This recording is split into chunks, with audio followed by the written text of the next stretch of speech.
Hello everyone, আসসালামু আলাইকুম। কেমন আছেন সবাই?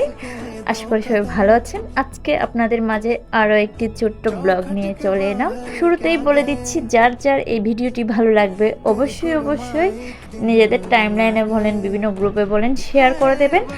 আর অবশ্যই লাইক কমেন্ট করে আমাকে সাপোর্ট করবেন। তো আজকে চলে এলাম আমার ছোট্ট একটি বোনের বিয়েতে। এটি হচ্ছে আমার খালামণির মেয়ের বিয়ে। আমরা আসবো না তা কি হয়? সকাল সকাল ঘুম থেকে উঠে রেডি হয়ে চলে এলাম আমার ছোট্ট বোনটির বিয়েতে। তো মাশাআল্লাহ দেখতেই সুন্দর লাগছে। আর ক্লাবে এসেই আমি ফার্স্ট অবাক হয়ে গেছি। ক্লাবটা দেখতে অনেক সুন্দর ছিল। ক্লাবটি হচ্ছে আপনার নোয়াপাড়া গিয়ে নোয়া রাস্তার মাথা আছে না, ওইখানে হচ্ছে এই ক্লাবটি। বিশেষ করে আমি আরেকটা লোকেশন দিচ্ছি আপনার, ওইখানে অক্সিজেন বায়োজিৎ লেখা আছে একটা গেটের সামনে।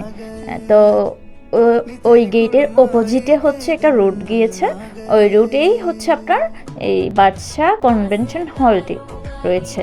মাশাআল্লাহ খুবই সুন্দরভাবে সাজানো গোছানো ছিল, দেখে আমার খুবই ভালো লেগেছে। যারা ওইদিকে থাকেন তারা চাইলে মেয়ে ছেলের বিয়ে ওই ক্লাবে দিতে পারেন। হ্যাঁ, খুবই সুন্দর একটি ক্লাব। তো এই সময়টা আসলে দেখে আমার নিজের কেমন জানি লাগতেছে, এই যে সাইন করতেছে। হ্যাঁ, একটা মেয়ে বিয়ের পর মা বাবাকে ফেলে অচেনা এক পরিবারে চলে যায়। তো সবাইকে বলবো, যে মেয়েটিকে বিয়ে করে ঘরে তুলবেন সেই মেয়েটির যত্ন নেবেন। হ্যাঁ, সে কিন্তু তার মা বাবার কিন্তু রাজকন্যা। তো আপনিও আপনার ওয়াইফকে সব সময় রাজরানীর মতো করে রাখার চেষ্টা করবেন। সে কিন্তু ভাতের অভাবে কিন্তু আপনার বাড়িতে যায় না। হ্যাঁ, সে আপনার বিভিন্ন দায়িত্ব পালন করার জন্য আপনার বাড়িতে গিয়েছে। আপনার দায়িত্ব পালন করবে, আপনার মা বাবার দায়িত্ব পালন করবে।